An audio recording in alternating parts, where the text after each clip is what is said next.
Quel que soit votre avis sur ce qui s'est passé à Paris le 7 janvier, une chose est certaine. Ceux au pouvoir vont tenter d'utiliser ces événements pour élargir leur guerre, intensifier la surveillance des citoyens et passer de nouvelles lois liberticides. C'est pas de la spéculation.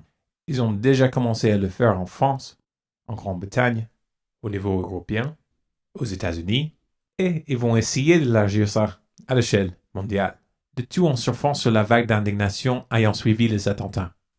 Si vous voulez un aperçu de jusqu'où ils ont l'intention d'aller, il n'y a qu'à regarder ce qui se passe actuellement en France. En effet, plusieurs individus ont déjà écopé de peines de prison ferme pour apologie du terrorisme.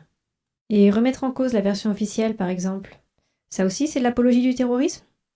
Où est-ce qu'on met la limite ? Et qui est-ce qui décide ?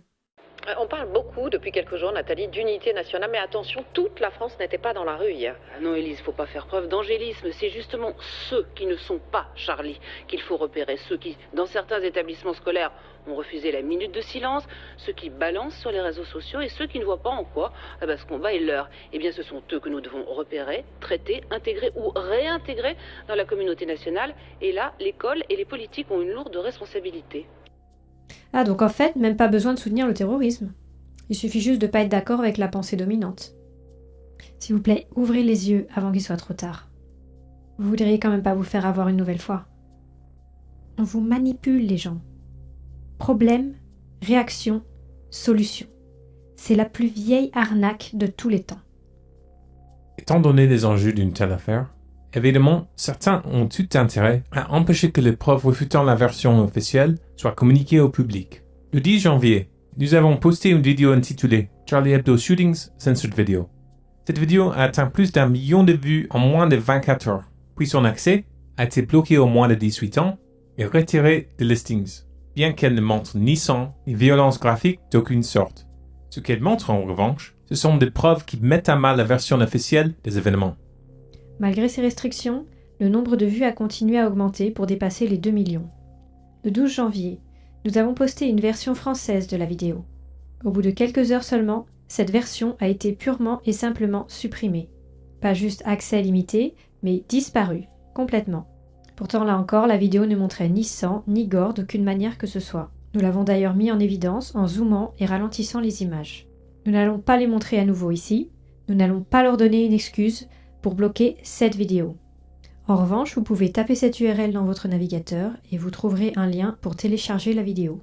Regardez-la et tirez-en vos propres conclusions.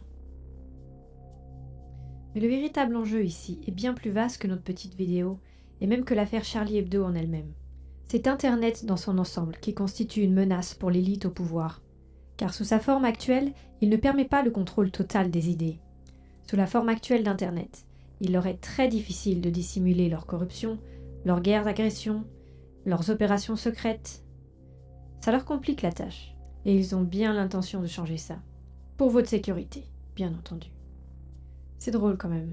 17 personnes tuées, soi-disant dans une attaque contre la liberté d'expression, et la première chose que font les gouvernements du monde, c'est utiliser cet événement pour supprimer la liberté d'expression sur Internet.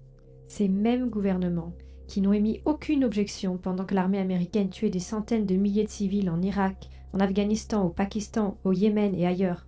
Apparemment, ce n'est pas considéré comme un meurtre si l'arme utilisée est un drone ou un missile télécommandé.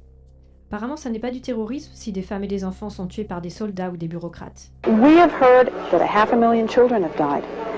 I mean, that's more children than died in Hiroshima.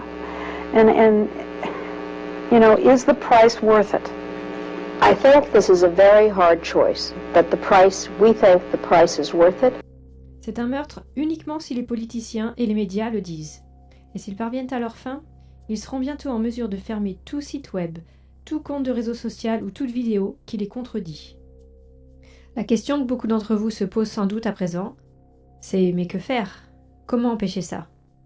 Bon, tout d'abord, arrêtez d'attendre qu'on vous donne des consignes. Faites ce que vous pouvez.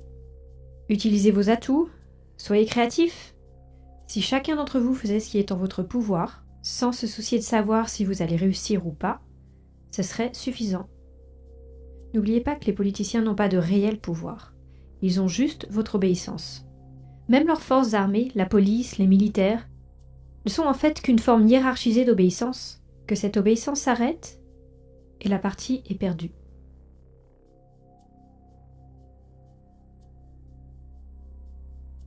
This message resonates with you? Spread it.